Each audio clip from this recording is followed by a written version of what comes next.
Uttar Pradesh police SI यानी कि UPSI के अंतर्गत हिंदी के प्रश्न पत्र में इसकी कड़ी में हम जो परीक्षा तिथि है 1/7/2018 के टेस्ट सीरीज को जानेंगे। यह पेपर तृतीय पाली में हुआ था।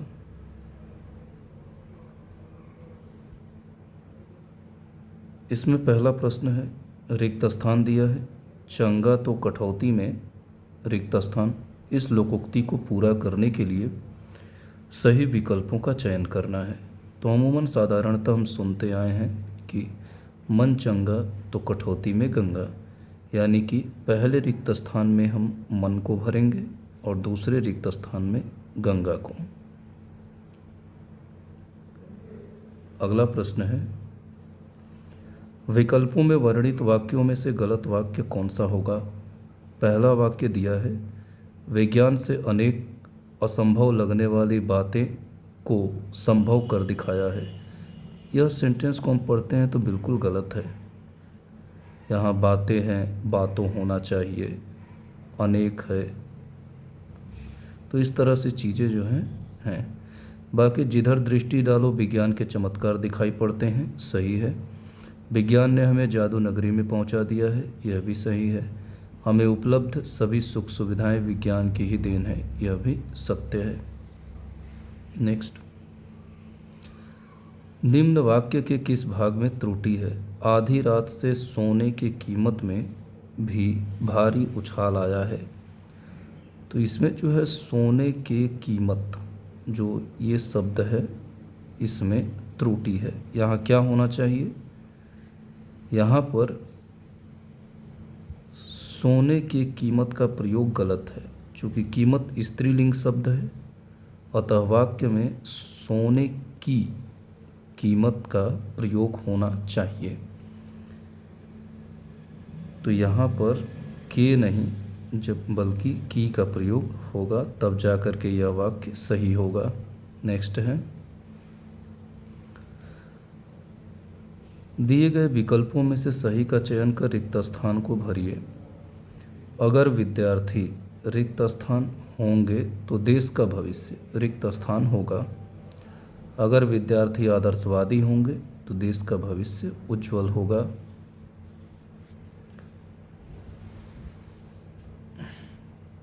अगला क्वेश्चन है, दिए गए विकल्पों में से कौन सा शब्द स्त्रीलिंग है। तो इसमें कुर्सी, जो कुर्सी है यह स्त्रीलिंग शब्द है। बाकी लड़का, पेड़ और शेर यह पुल्लिंग के अंतर्गत आएंगे।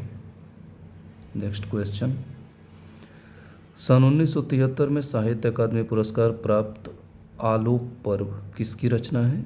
आलोक पर्व किसकी रचना है, हजारी प्रसाद द्विवेदी का। आलोक पर्व हिंदी के विख्यात साहित्यकार हजारी प्रसाद द्विवेदी द्वारा रचित एक निबंध संग्रह है। इस कृति पर उन्हें 1973 में साहित्य अकादमी पुरस्कार से सम्मानित किया गया था। नेक्स्ट क्वेश्चन, सन 1974 में साहित्य अकादमी पुरस्कार प्राप्त शिवमंगल सिंह सुमन की रचना मिट्टी की बारात किस विधा की कृति है। यह एक काव्य है। मिट्टी की बारात हिंदी के विख्यात साहित्यकार शिवमंगल सिंह सुमन द्वारा रचित एक काव्य संग्रह है। इस कृति पर उन्हें 1974 में साहित्य अकादमी पुरस्कार प्राप्त किया गया था। नेक्स्ट, जो मैं ऐसा जानती रे खाली स्थान, किया दुख होए नगर खाली स्थान, पीटती रे प्रीत न करियो कोय। इसमें क्या भरा जाएगा। तो पहले रिक्त स्थान में जो मैं ऐसा जानती रे प्रीत, किया दुख होए नगर ढूंढेरो, यहाँ पर हो जाएगा ढूंढेरो। नगर ढूंढेरो पीटती रे प्रीति न करियो कोय। इसमें बताया गया है कि जो मैं ऐसा जानती रे प्रीत, किया दुख होए नगर ढूंढेरो पीटती रे प्रीत न करियो कोय। यह पंक्तियाँ मीराबाई के भजन से ली गई है, अतः रिक्त स्थानों में प्रीत और ढूंढेरो शब्द का प्रयोग होगा। जो मैं जानती रे प्रीत किया दुख होए, नगर ढूंढेरो पीटती रे प्रीत न करियो कोई। हमारा अगला प्रश्न है,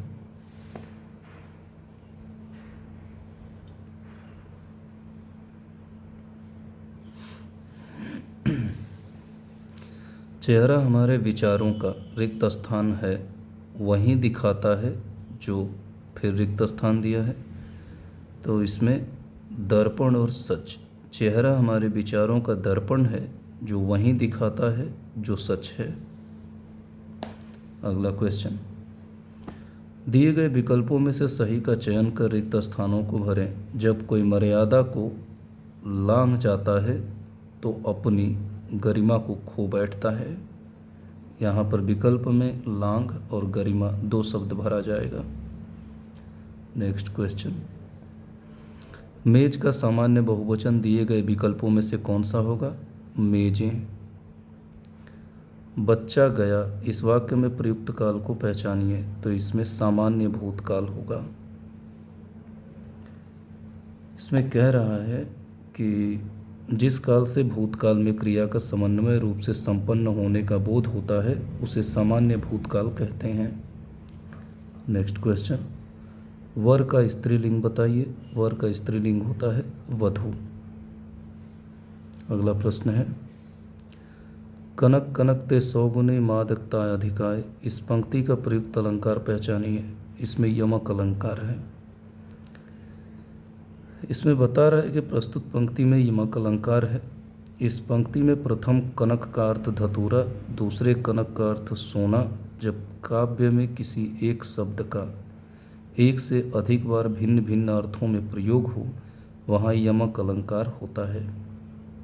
जैसे ये काव्य दिया गया है एक, यहाँ कनक कनक दो बार प्रयोग हुआ है, लेकिन एक कनक का अर्थ धतूरा है और दूसरे का अर्थ सोना। तो ये वहीं कह रहा है कि अगर किसी पंक्ति में एक शब्द का एक से अधिक बार प्रयोग तो हो परंतु उसका जो अर्थ है वो अलग अलग हो तो वहाँ यमक अलंकार हो जाता है। नेक्स्ट क्वेश्चन, नाटक स्कंदगुप्त की रचना किसने की थी? जयशंकर प्रसाद जी ने। स्कंदगुप्त, चंद्रगुप्त, ध्रुव स्वामिनी जैसे प्रसिद्ध नाटक के रचनाकार जो हैं वह जयशंकर प्रसाद हैं। अगला प्रश्न, विनय पत्रिका किस कवि की रचना है? तुलसीदास की। ब्रज भाषा में रचित विनय पत्रिका गोस्वामी तुलसीदास की कृति है। इनकी अन्य रचनाएं हैं रामचरितमानस, जानकी मंगल, पार्वती मंगल, राम लला नह छू इत्यादि। अगला क्वेश्चन है, दिए गए विकल्पों में से सही का चयन कर रिक्त स्थान भरें। चित्र वर्णन एक ऐसी कला है जिसमें मन के भाव, रिक्त स्थान दिया है, प्रकट होते हैं। नेक्स्ट, सुधी का तिर्यक बहुवचन दिए गए विकल्पों में से कौन सा होगा? सुधी का बहुवचन होगा सुधीजन। अगला क्वेश्चन, दिए गए विकल्पों में से अनुकूल का विरुद्धार्थी शब्द कौन सा है? अनुकूल का विरुद्धार्थी शब्द है प्रतिकूल। नेक्स्ट, आसमान का रंग नीला है, इसमें विशेष से पहचानिए। तो आसमान जो है वह विशेष से है। आसमान का रंग नीला है, इस वाक्य में आसमान विशेष से है जबकि नीला विशेषण है और जो गुणवाचक विशेषण के अंतर्गत आता है। नेक्स्ट, गौ का सामान्य बहुवचन कौन सा है? गौ का सामान्य बहुवचन होगा गौवें। तो इस तरह से यहाँ पर ये प्रश्न पूरा होता है। हम अपने अगले प्रश्न की तरफ चलते हैं। क्वेश्चन नंबर 22,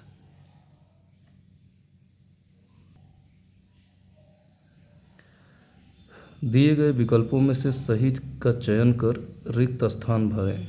दिया है, माता पिता किशोरों को स्वयं के रिक्त स्थान से सीखने में मदद करते हैं। स्वयं के अनुभवों से जो माता पिता होते हैं बच्चों के आगे अपना अनुभव रखते हैं, चाहे वो किसी भी क्षेत्र में हो, और बच्चे उनसे तन्मयता और तत्परता से देखते हुए उसको सीखते हैं। नेक्स्ट क्वेश्चन, वर्णित वाक्यों को सही क्रम में लगाइए। इसमें दिया है कि सभी वाक्य इधर उधर हैं, इन्हें सही क्रम में स्थिर करना है। तो इसका विकल्प बी सही दिया है, लेकिन हम सीधे सीधे आपको हम एक्सप्लेनेशन पे ले चलते हैं। जैसे इसमें दिया है, मरने पर उन्हें यमलोक जाना पड़ा, वहाँ उनसे कहा गया नरक चलो। तो ये सारे वाक्य दिए हुए हैं इसमें। तो पहला है सी, महाराज जनक के जीवन में कोई भूल हो गई थी, मरने पर उन्हें यमलोक जाना पड़ा, वहाँ उनसे कहा गया नरक चलो।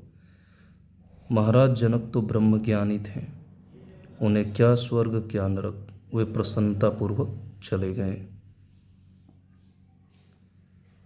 अगला प्रश्न है,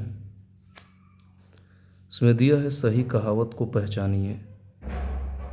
नाच न जाने आंगन टेढ़ा। नेक्स्ट क्वेश्चन, लड़कों में लड़का बूढ़ों में बूढ़ा, इस मुहावरे का अर्थ बताइए। सर्वप्रिय होना। नेक्स्ट, विकल्पों में वर्णित वाक्यों में से सही वाक्य का चयन करें। इसमें समाज में खिलाड़ियों को आदर प्रदान किया जाता है, यह वाक्य सही है। बाकी और सभी वाक्यों में कोई ना कोई गलती आपको मिल जाएगी। नेक्स्ट क्वेश्चन है, राम साधु तुम साधु सुजाना, राम मातु भली मैं पहचाना। वर्णित लोकोक्ति में प्रयुक्त अलंकार कौन सा है? इसमें व्याज निंदा अलंकार है। सॉरी, लोकोक्ति में प्रयुक्त अलंकार पूछ रहा है। तो इसके जवाब को थोड़ा सा स्पष्ट रूप में देखिएगा। इसमें ए और बी विकल्प दोनों को सही बताया है, यानी कि इसमें व्याज स्तुति और व्याज निंदा दोनों विकल्प को सत्य प्रमाणित किया है। आइए इसको हम जानते हैं कि क्या सच में ये दोनों उत्तर सही है। इसमें दिया है कि आचार्य भिखारी दास ने ब्याज स्तुति अलंकार को परिभाषित करते हुए कहा है, जहाँ निंदा के बहाने स्तुति और स्तुति के बहाने निंदा की जाए वहाँ व्याज स्तुति अलंकार होता है। तो ये तो व्याज स्तुति अलंकार था। प्रस्तुत पंक्ति में कैकेयी द्वारा राम, उनके पिता दशरथ तथा माता कौशल्या की स्तुति के बहाने निंदा की गई है, अतः व्याज स्तुति अलंकार है। किंतु कुछ विद्वानों ने व्याज स्तुति एवं व्याज निंदा परिभाषित करते हुए कहा कि काव्य में जब निंदा के बहाने प्रशंसा किया जाता है तो वहाँ व्याज स्तुति अलंकार होता है। इसी प्रकार व्याज निंदा अलंकार को परिभाषित करते हुए कहा गया है कि काव्य में जहाँ देखने सुनने में प्रशंसा प्रतीत हो किंतु वह वास्तव में निंदा का भाव हो, वहाँ व्याज निंदा अलंकार होता है। इसी कारण कुछ विद्वानों ने उपयुक्त पंक्ति को व्याज निंदा की श्रेणी में रख दिया है। पंक्ति थी हमारी, राम साध तुम साध सुजाना, राम मातु भली मैं पहचाना। तो इसमें व्याज स्तुति और व्याज निंदा दोनों अलंकार है। इसमें बताया गया है कि हालांकि परीक्षा संस्था यूपीपी आरपीवी ने विकल्प ए को सही उत्तर माना है, जबकि इस प्रश्न का उत्तर विकल्प ए और बी दोनों सही हो सकता है। तो ठीक है, प्रश्न के अनुसार जो भी विकल्प शामिल होगा उसमें या व्याज स्तुति हो या व्याज निंदा हो, दोनों को हम शामिल कर लेंगे। अगला प्रश्न है, नदी का पर्यायवाची शब्द इनमें से कौन सा नहीं है? ऊषा। ऊषा नदी का पर्यायवाची शब्द नहीं है, बल्कि यह सुबह का पर्यायवाची शब्द है। नदी का पर्यायवाची तटिनी, सरिता और नद्य होता है। अगला प्रश्न, रहीमन पानी राखिए बिन पानी सब सून, पानी गए न उबरे मोती मानुष चून। वर्णित लोकोक्ति में प्रयुक्त अलंकार पहचानिए। इसमें श्लेष अलंकार है। प्रस्तुत लोकोक्ति में श्लेष अलंकार है। जहाँ एक शब्द केवल एक बार प्रयुक्त हो और उसका भिन्न भिन्न अर्थ निकले, वहाँ पर श्लेष अलंकार होता है। यहाँ पर पानी का अर्थ मोती के संदर्भ में, चमक मानुष के संदर्भ में, इज्जत तथा चून के संदर्भ में, जल के लिए प्रयुक्त हुआ है। प्रस्तुत पंक्ति रहीमदास का दोहा है, जिसका शुद्ध रूप इस प्रकार है। रहीमन पानी राखिए बिन पानी सब सून, पानी गए न उबरे मोती मानुष चून। तो यहाँ पर श्लेष अलंकार है। यहाँ पर पानी का अर्थ अलग अलग है।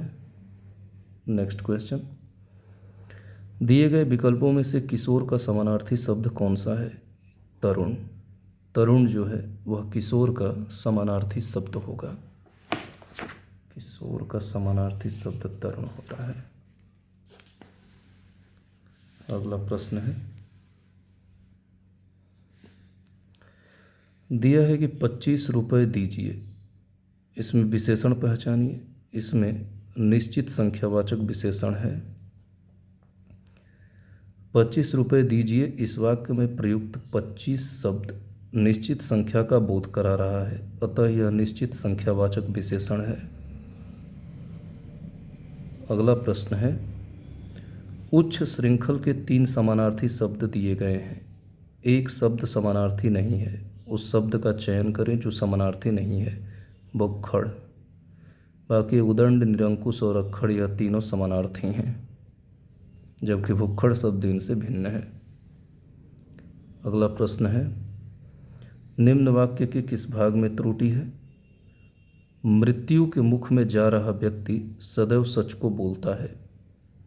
अब इसमें जो सदैव सच को है यह त्रुटि है। यहाँ को का प्रयोग निरर्थक ही कर दिया गया है, जबकि यहाँ को का प्रयोग नहीं होना चाहिए। मृत्यु के मुख में जा रहा व्यक्ति सदैव सच बोलता है। अगला प्रश्न है, पाप की पराकाष्ठा होना, इस मुहावरे का अर्थ बताइए। इस मुहावरे का अर्थ है पाप का घड़ा भरना। पाप का घड़ा भरना मुहावरे का अर्थ होता है पाप की पराकाष्ठा होना। इसमें दिया है कि यह प्रश्न त्रुटिपूर्ण है। सही प्रश्न इस प्रकार होना चाहिए, पाप की पराकाष्ठा होना अर्थ के लिए मुहावरा बताएं, और इसमें दे दिया है मुहावरे का अर्थ बताएं। ठीक है, पाप की पराकाष्ठा होना का अर्थ होता है पाप का घड़ा भरना। अब एक प्रश्न जो यूपीएससी में आपको हमेशा पूछेगा, इसमें गद्यांश देगा और 35, 36, 37 3 या 4 क्वेश्चंस को रखेगा जिसको आपको बताना होगा। तो आइए इस गद्यांश को हम पढ़ते हैं। हम मनुष्यों का कुछ न कुछ बनने का स्वप्न होता है। हम अपने स्वप्न को साकार रूप प्रदान करने के लिए उसे अपना आधार और लक्ष्य बना लेते हैं। अपने सपने के आधार पर अपने भविष्य की नींव रखना आरंभ करते हैं। हमारा लक्ष्य कुछ भी हो सकता है। हम चिकित्सक, इंजीनियर, राजनेता, अभिनेता, सरकारी कर्मचारी, अध्यापक कुछ भी बनने की सोच सकते हैं। हमारी शिक्षा का स्तर भी लक्ष्य के आधार पर बढ़ने लगता है। शिक्षा एक ऐसा माध्यम है जो लक्ष्य तक पहुंचने का मार्ग है। शिक्षा ही लक्ष्य तक पहुंचाकर सपने को साकार करती है। यह मनुष्य के जीवन में बहुमूल्य रत्न के समान है, जो किसी के द्वारा चुराया और मिटाया नहीं जा सकता है। यक्ष द्वारा पूछे गए प्रश्न की विदेश में मनुष्य का साथी कौन होता है, युधिष्ठिर द्वारा इसका उत्तर दिया गया विद्या। महाभारत में युधिष्ठिर और यक्ष के इस संवाद से स्पष्ट हो जाता है कि शिक्षा प्राचीन काल से मनुष्य के जीवन में महत्वपूर्ण रही है। तो आइए क्वेश्चन नंबर 35 क्या दिया है इसको हम जानते हैं। इसमें दिया है, अपनी बात की प्रामाणिकता को सिद्ध करने के लिए लेखक क्या उदाहरण प्रस्तुत करता है? महाभारत में यक्ष और युधिष्ठिर के संवाद का।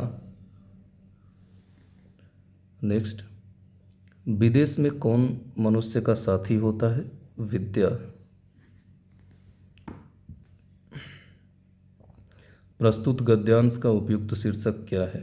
शिक्षा का महत्व। अगला प्रश्न है, दिए गए विकल्पों में गति का विरुद्धार्थी शब्द कौन सा होगा? गति का मंद। नेक्स्ट क्वेश्चन, विचित्र के 3 समानार्थी शब्द दिए गए हैं। एक शब्द समानार्थी नहीं है, उस शब्द का चयन करें जो समानार्थी नहीं है। रहस्यमय। रहस्यमय शब्द समानार्थी नहीं है, जबकि विलक्षण, अनूठा और भिन्न ये तीनों शब्द समानार्थी हैं। नेक्स्ट क्वेश्चन, कुमार संभव के रचयिता कौन हैं? कुमार संभव के रचयिता कालिदास हैं। कुमार संभव महाकवि कालिदास की रचना है। इनकी अन्य रचनाएं हैं अभिज्ञान शाकुंतलम, रघुवंशम और मेघदूतम। इस तरह से हिंदी का यह सेशन यहीं पर कंप्लीट होता है। मिलते हैं हिंदी की अगले टेस्ट सीरीज के साथ। जय हिंद दोस्तों।